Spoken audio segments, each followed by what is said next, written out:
Oi pessoal, tudo bem? Hoje a gente vai começar a aula de Emotion Design, que é mais um conceito importante para vocês aí que vão trabalhar principalmente no mercado gráfico, né? Para quem vai criar produto também é bem interessante, porque a gente vai analisar como que as pessoas elas tendem a desenvolver laços com os nossos produtos, sejam eles gráficos ou sejam físicos, né? E, bom, vamos começar então. Vou explicando para vocês melhor. O que é isso, né? Vamos começar falando um pouquinho da estética dos objetos. Vocês sabiam que a estética de um objeto ela provoca um efeito emocional no usuário que pode se exteriorizar numa forma de aceitação, rejeição ou neutralidade? Quem falou isso foi o Loebach, em 2001. Loebach, para quem não conhece, é um autor importante da área do design. E é legal que vocês saibam bastante assim sobre ele, porque ele trata bastante dessa área de, principalmente de apego, né, que as pessoas desenvolvem com os produtos que são feitos. Outra coisa que falam também, ó, é se algo é ruim ou perigoso, os músculos eles ficam tensos em preparação para correr ou atacar. Se é bom ou desejável, pode-se relaxar e aproveitar a situação. Isso quem disse foi outro autor importante que é o Norman, em 2004. E o que isso quer dizer, né? Alguns produtos causam sensações na gente, assim como eu falei na aula de teoria das cores, que algumas cores conseguem até causar efeitos físicos nas pessoas, né? E aqui a gente vai ver que os produtos também têm essa capacidade. O que a gente conclui com isso? Que o emotion design é o design concentrado nas emoções causadas pelos produtos criados, de modo a priorizar uma criação de vínculo positivo entre o consumidor e o criador.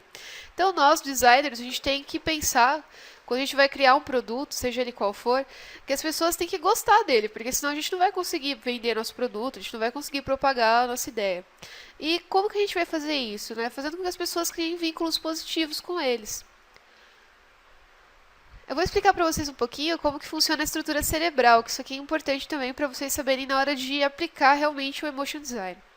A gente tem três estruturas principais, né? A primeira é a camada automática, que também é conhecida como nível visceral. Ela é veloz, ela faz julgamentos rápidos do que é bom ou é ruim, seguro ou perigoso, e ela envia sinais aos músculos e alertas ao resto do cérebro. A parte que contém os processos que controlam o comportamento é o nível comportamental.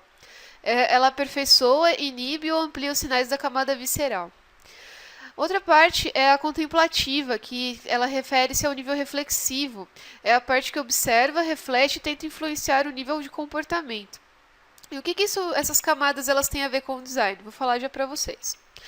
O processo mental ele vai estabelecer o modo como a gente se liga ao aspecto do objeto.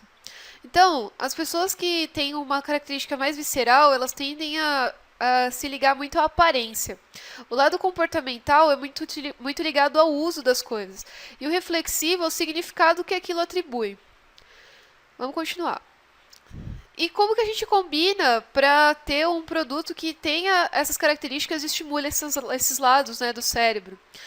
Então, a gente tem situações e objetos que nos causam algum afeto positivo? A gente tem, aqueles que a gente associa a alimento, calor e proteção. E quais são os aspectos positivos que a gente tem que ter quando a gente for projetar alguma coisa? A gente tem que pensar em coisas que remetem a esses aspectos, que são alimento, calor e proteção. Então, o que a gente tem? Lugares aquecidos e bem iluminados, clima temperado, sabores e odores puxados para o doce, ou coisas mais agradáveis ao paladar, cores alegres de matizes saturados, sons e melodias tranquilizadores e por aí vai. E coisas negativas, né, que a gente tem que ver para não ficar prezando só isso, a não ser que a gente tenha como um propósito mesmo causar uma sensação ruim na pessoa, né? Se isso for nosso propósito, tudo bem, mas se não for, a gente tem que evitar altura, sons altos inesperados, calor ou frio extremos, escuridão e por aí vai. E assim, uma coisa que é legal para vocês saberem é que com o tempo, os níveis visceral e comportamental, eles se referem ao agora e os sentimentos e experiências de quando você está vendo e usando o produto. Já o nível reflexivo, ele se estende muito mais. Por meio da reflexão, você se lembra do passado e considera o futuro. E nisso, você tem realmente a pessoa que se apega ao produto e ela tem satisfação em exibir, usar e ter aquele produto. E a gente tem também uma coisa que é interessante, que são os auxiliares de memória, que são as coisas atraentes por causa do sentimento que elas proporcionam. Então, esses itens que a gente cria, a gente tem que procurar invocar itens, usar itens especiais, que eles evocam histórias. E raramente o foco deles vai estar em si mesmo, mas sim na história que eles trazem junto com eles.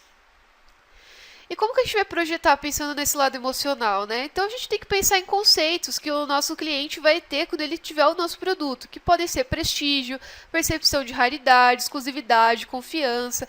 Ele vai projetar uma autoimagem, né? Com todas essas características. A gente tem que procurar fazer produtos atraentes e carismáticos, porque isso faz com que a pessoa estabeleça vínculos afetivos. E se trabalhar com a ilustração ou com a criação de mascotes, que eu sei que muita gente pode trabalhar com isso, pensar em características que demonstrem confiança, afeto, carinho, amizade, alegria, que são coisas que vão realmente fazer com que as pessoas se sintam realmente ligadas àquele personagem, tá bom? Bom, pessoal, essa aula de Emotion Design. Espero que vocês tenham curtido e até a próxima.